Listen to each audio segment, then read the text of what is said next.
नमस्कार किसान भाइयों, जय गौ माता। आपका स्वागत है हमारे यूट्यूब चैनल ग्रीन ऑर्गो फार्म में।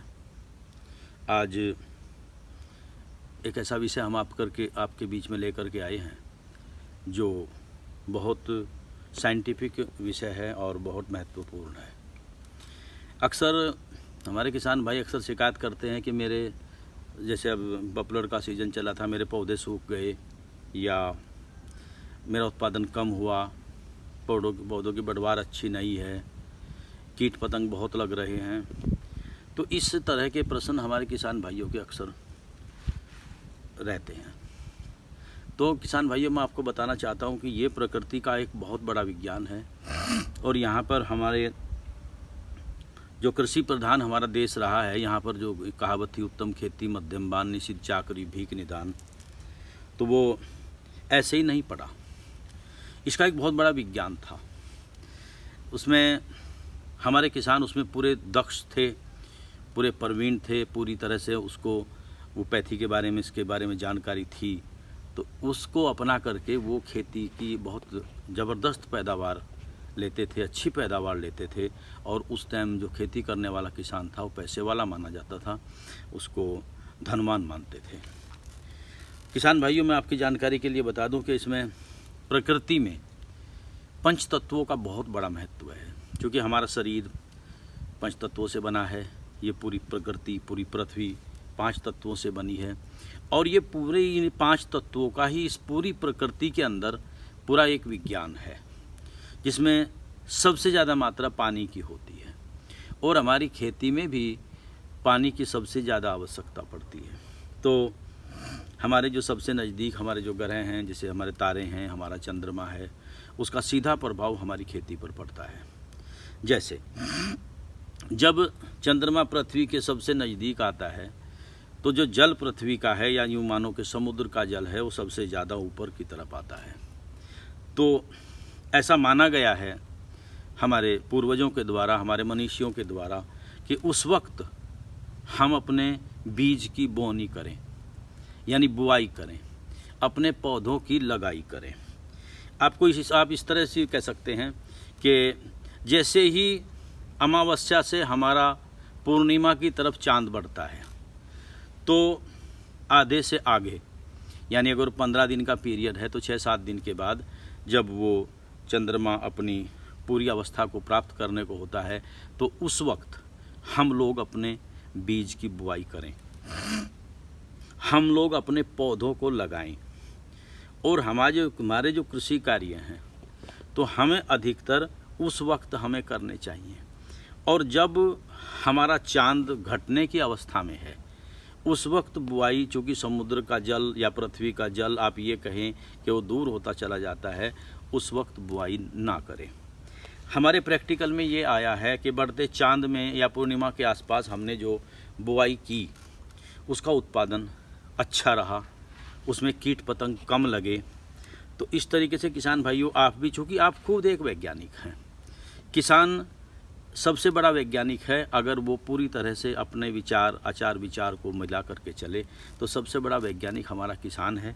तो आप लोग, हम चाहते हैं कि आप लोग पूर्णिमा के आसपास अपनी किसी भी चीज़ की, अब सपोज करो अभी पौधे का सीज़न चला है, इसके क्या नाम पॉपुलर के, तो जिन लोगों ने पूर्णिमा के आसपास अपनी पूरी प्रक्रिया के साथ उसमें पानी की कमी ना हो, उसमें फफूंद नाशक हम कुछ लगाएं, और इस तरह से हम उसमें कोई रासायनिक खाद ऐसा न डालें जिसमें गैस बनकर हमारे पेड़ सूख जाएं, तो इस तरह हमारा जो जर्मिनेशन होगा वो अधिक होगा और उसका उत्पादन अधिक होगा। अब इसके साथ साथ एक बात और मैं आपको बताना चाहता हूँ। जैसे हमारा क्षेत्र है, ये उत्तर भारत का क्षेत्र है, हम सहारनपुर में रहते हैं। तो यहाँ पर अब एक सीज़न आने वाला है सुंडी का, इल्ली का जीवन चक्र आप लोगों को पता है, आप पढ़े लिखे हैं कि इल्ली से प्यूपार, प्यूपे से तितली। तो अब हमारे क्षेत्र में तितली नज़र आ रही है, सफ़ेद सी तितली एक नज़र आ रही है। ये तितली काफ़ी बढ़ रही है और अमावस्या अभी हमारी गुजरी है। तो जितने भी हमारे कीट हैं वो अमावस्या के आसपास अपने अंडे देते हैं। तो वो जैसे अमावस्या के बाद फिर हम चांद की तरफ बढ़ेंगे, तो वो अंडे से बच्चे निकलेंगे और फिर वो बड़ी प्रौढ़ सुंडियाँ होंगी और इस तरह से वो हमारा काफ़ी नुकसान हमारी खेती में कर देती हैं। तो इस वक्त में किसान भाइयों, मैं आपको बताना चाहूँगा, आप लोग जो भी कीटरोधक, चाहे आप रासायनिक खेती करते हैं या प्राकृतिक खेती करते हैं, तो जब ये अंडे दें, ये अमावस्या के 1-2 दिन आगे पीछे अंडे देती हैं। हमारी जो आपके जो कीट हैं, जो फसलों को नुकसान पहुंचाने वाले कीट हैं, तो इस वक्त में वो अंडा देते हैं। तो इसलिए अमावस्या के बाद हम लोग उसका 1 या 2 छिड़काव, जैसे हमने बनाया हुआ है अपना, नीम के कुछ हमारे हैं, दूसरे प्राकृतिक हम जो बनाते हैं या फिर हम रासायनिक रूप में जो प्रयोग करते हैं, तो उसका अमावस्या के बाद हम उसका जो 1 रात स्प्रे करें, छिड़काव करें, तो हमारे कीट जो हैं वो कंट्रोल होते हैं।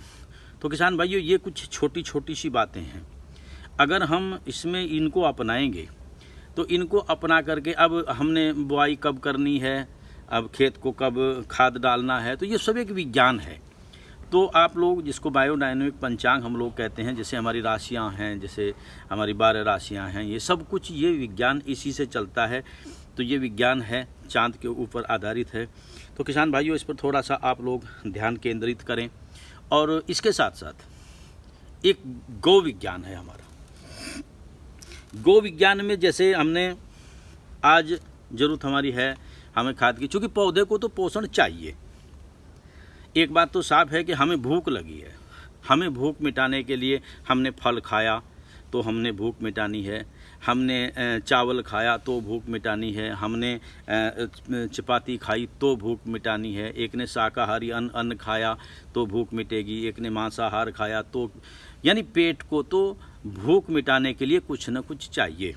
ऐसे ही हमारे पौधे को तो 17 तत्वों की जरूरत पड़े ही पड़ेगी, उसको आप चाहे रासायनिक रूप में दें या उसको प्राकृतिक रूप में दें। अब सवाल ये पैदा होता है कि हमारा मेन मकसद, हम जो आप आज परिश्रम करते हैं, भाग दौड़ करते हैं, खेती करते हैं, नौकरी करते हैं, व्यवसाय करते हैं, इंडस्ट्री लगाते हैं, हमारा मेन उद्देश्य सुख है। हमें सुख मिले, हमारे बच्चों को सुख मिले, और उस सुख के चक्कर में हम लोग ऐसे ऐसे कृत्य कर जाते हैं। जैसे हमारी धरती को हमने माँ माना है, माँ की धमनियों में हम अधाधुंध हम लोग जहर डाल रहे हैं। हमें ये भी पता नहीं है कि जहर, हमारा ये जहर अपने कितने मित्र कीटों को ख़त्म करेगा और हमारे आने वाली पीढ़ियों के ऊपर ये कितना असर डालेगा। तो किसान मित्रों, मैं आपको यही कहना चाहता हूँ कि एक तो आप ये जो हमारा ये विज्ञान है इसको समझिए, दूसरा हमारी जो गो आधारित कृषि है वो सर्वोत्तम कृषि है। आज हर आदमी कहता है अरे किसी चीज़ का स्वाद नहीं है, ना दाल में स्वाद है, ना चावल में स्वाद है, ना मीठे में स्वाद है। स्वाद हमने खुद खोया है। किसान भाइयों, हम हर चीज़ के हम पालक भी हैं, हम पोषक हैं, हम उत्पादन करते हैं, और जो पैदा करता है उसको माँ का दर्जा दिया हुआ है। तो हम पैदा करने वाले हैं। अगर क्वालिटी की चिंता हम कर सकते हैं तो हम कर सकते हैं। एक किसी बाज़ार में रहने वाला आदमी जो मजदूरी करता है, जिसके पास ज़मीन नहीं है, कृषि कार्य नहीं है, वो इसमें सफल नहीं हो सकता। तो किसान भाइयों, मेरा आपसे ये अनुरोध है कि ये जो जहर हम अपने मित्रों की, अपने प्यारों की, अपने बच्चों की नसों में हम लोग डाल रहे हैं, हम इस जहर से निजात पाएँ, इससे मुक्ति पाएँ, और हम पुनः फिर हम विचार करें। स्वर्ण काल की तरफ हम लोग बढ़ रहे हैं। आज सरकारें भी हमें कहती हैं कि विषमुक्त पैदा कीजिए, प्राकृतिक खेती पर आप ध्यान दीजिए। हमारे बड़े बड़े विद्वान इस काम में लगे हुए हैं। जीरो बजट पर काम करिए, जिसमें सब कुछ जीरो बजट का मतलब है किसान का अपना दवाई हो, अपना खाद हो, उसे बाजार से कुछ लाना न पड़े। तो जब ऐसा होगा और हमारा उत्पादन नहीं गिरेगा, तो जैसे आज प्रधानमंत्री जी का सपना है कि आय दोगुनी होगी, दोगुनी नहीं कई गुनी हो जाएगी। तो किसान भाइयों, आज जागने की ज़रूरत है। हम चाहते हैं, हम अक्सर मीटिंगें होती हैं, अक्सर व्याख्यान होते हैं, तो मैं यही कहता हूँ कि जागो। अगर आप जाग गए तो ये देश जागेगा, इसकी तकदीर जागेगी, और वो दिन दूर नहीं जब ये विश्वगुरु बनेगा। आज गाय की समस्या बहुत बड़ी, कागजों के ऊपर गाय की बहुत रक्षा हो रही है, कानून बने हुए हैं, गौशालाएं बनी हुई हैं, लेकिन मैं आपको बताना चाहता हूं कि बड़े दुख का विषय है कि हमारे हर गांव में एक ऐसी जगह बनी है जिसको हड़वार हम लोग बोलते हैं, जहां मृत पशु का चमड़ा कभी निकाला जाता था, जो पशु अपनी मौत मरता था। लेकिन दुर्भाग्य, मैं आपकी जानकारी के लिए बताना चाहता हूँ कि किसी भी हड़वार में किसी भी अस्थि पिंजर किसी गाय का, किसी पशु का पड़ा नहीं मिलता।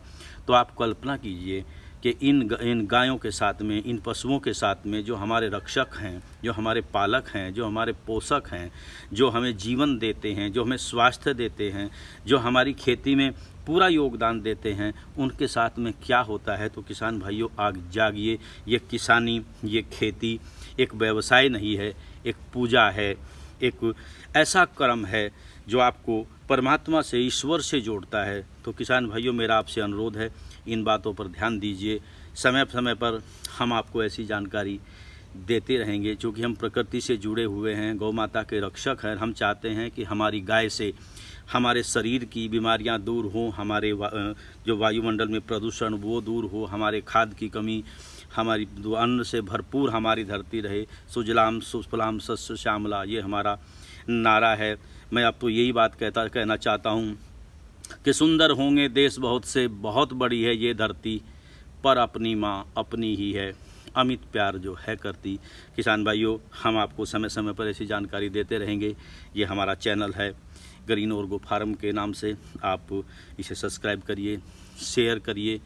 आप कोई जानकारी इस विषय में हमसे चाहते हैं तो आप कमेंट कर सकते हैं। आप फ़ोन के माध्यम से भी हमें पूछ सकते हैं। हमारा उत्साहवर्धन कीजिए। आपका बहुत बहुत धन्यवाद। जय हिंद, जय किसान, जय गौ माता।